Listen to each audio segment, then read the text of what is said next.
Hello बच्चों, आपका स्वागत है आपके ही अपने channel Hindi learn and fun में।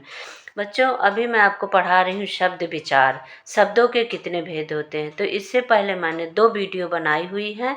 आप मेरे लिंक पे जाकर देखना। क्या क्या उसमें बताया, व्युत्पत्ति अथवा स्रोत के आधार पर, और दूसरा रचना के आधार पर। ये मैं बता चुकी हूँ, आप मेरे लिंक पर जाइए और देखिए। और आज मैं आपको बताऊँगी अर्थ के आधार पर। अर्थ के आधार पर शब्द के भेद। कितने भेद होते हैं? अर्थ के आधार पर शब्दों को निम्न भेदों में बांटा गया है। ठीक है बच्चों, कई भेदों में बांटा गया है इसे। क्या है? एकार्थी शब्द, अनेकार्थी शब्द, समानार्थी या उसी को पर्यायवाची शब्द बोलते हैं, और विलोम शब्द, अनेक शब्दों के लिए एक शब्द।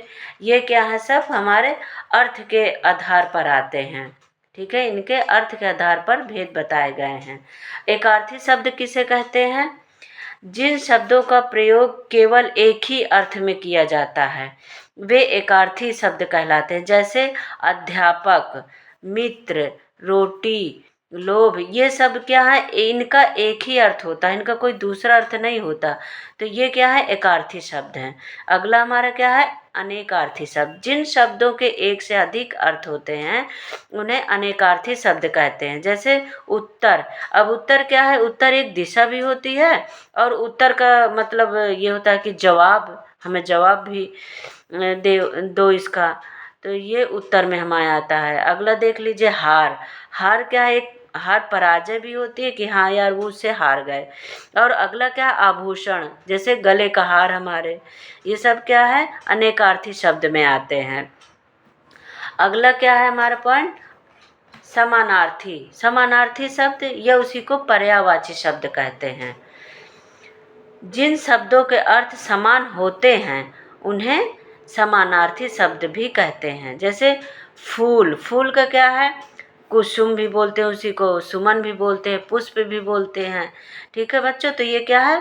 फूल के कई नाम हो गए, ये समानार्थी शब्द हैं, इसी को पर्यायवाची भी कहते हैं।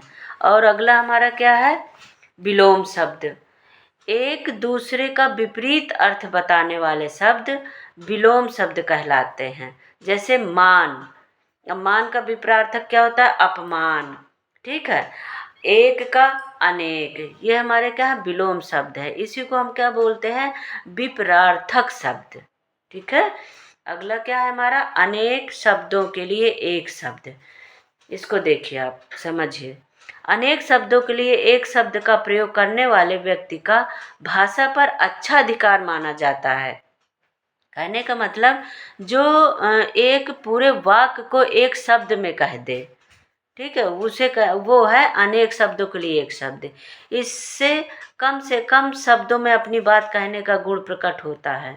जो बात बहुत बड़ी कह रहा है, ज़्यादा शब्दों में वो कहता, लेकिन उसे वो एक ही शब्द में पूरा कर दे, वो है अनेक शब्दों के लिए एक शब्द। जैसे देखिए, काम से जी चुराने वाला, उसे हम इतना बड़ा शब्द न कहने के बावजूद हम ये कह दें कि काम चोर। अगला देखिए, प्रतिदिन होने वाला। ठीक है, तो इसको हम क्या बोलते हैं? दैनिक। और इसका अगला क्या हो सकता है? आप मुझे बताइए कमेंट में। तो बच्चों, ये मैंने बताया आपको अर्थ के आधार पर। अगला मैं आपको बताऊंगी अगली वीडियो में प्रयोग के आधार पर। तो बच्चों, ये हमारी 4 भागों में बन रही है ये वीडियो, इसलिए मैं अलग अलग बता रही हूँ कि आप लोगों को समझ में आ जाए। ठीक है बच्चों, लाइक करिए, सब्सक्राइब करिए। Thank you.